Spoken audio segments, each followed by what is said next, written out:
The last passenger.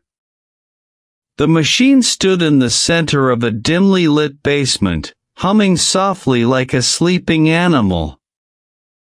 Its polished brass frame curved into a delicate arch, covered in gears and glass tubes filled with flickering blue light.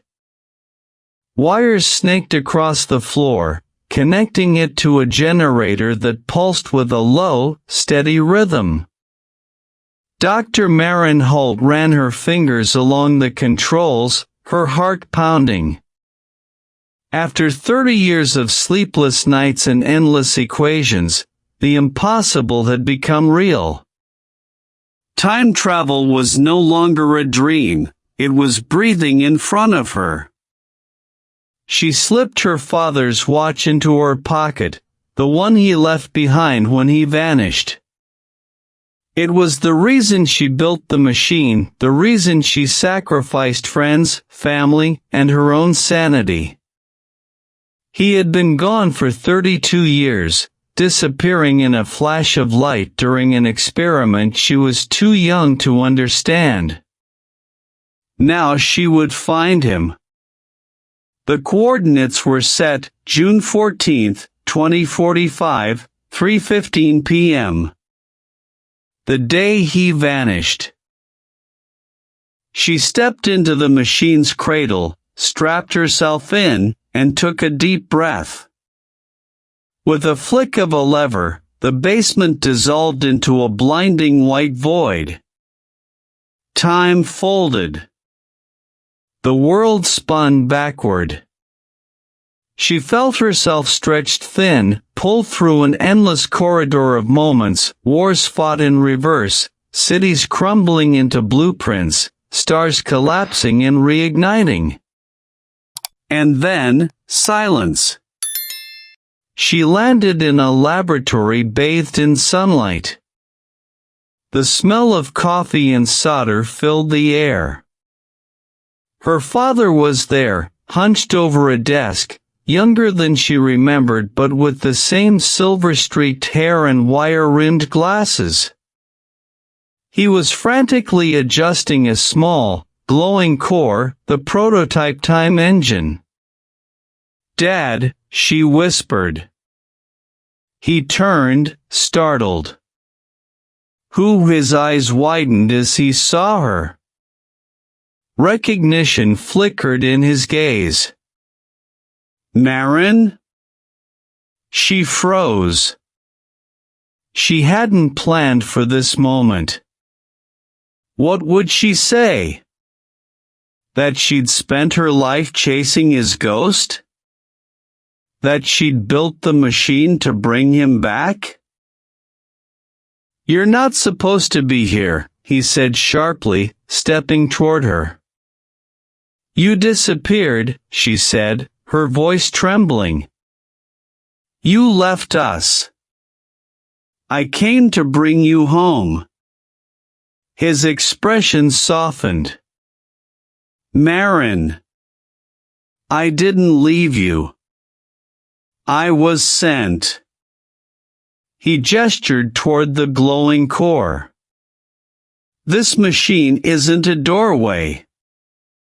It's a lock. The world is unraveling, Marin. Time itself is dying." "What are you talking about?" "Moments are collapsing. I'd been fixing them, jumping across centuries, stitching reality back together.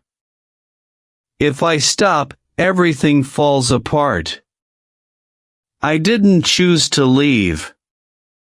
I was chosen." Marin shook her head.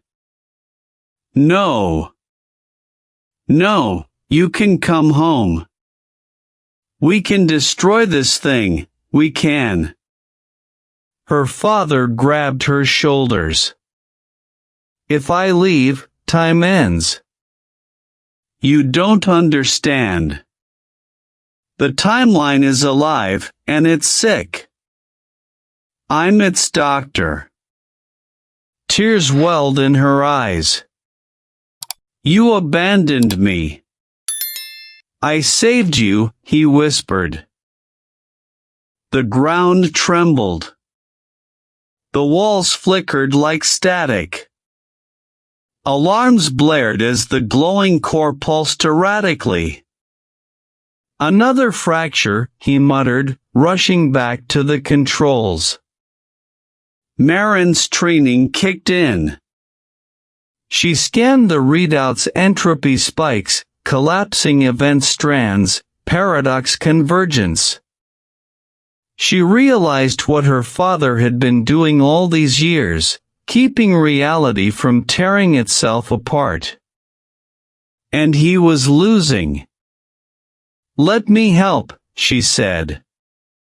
He hesitated, then nodded. Together they worked in silence, hands flying across switches and dials, sealing cracks in the time stream. The machine roared, and for a moment, the flickering stopped. But the damage was too deep. Her father turned to her, calm despite the chaos. I can't hold it anymore.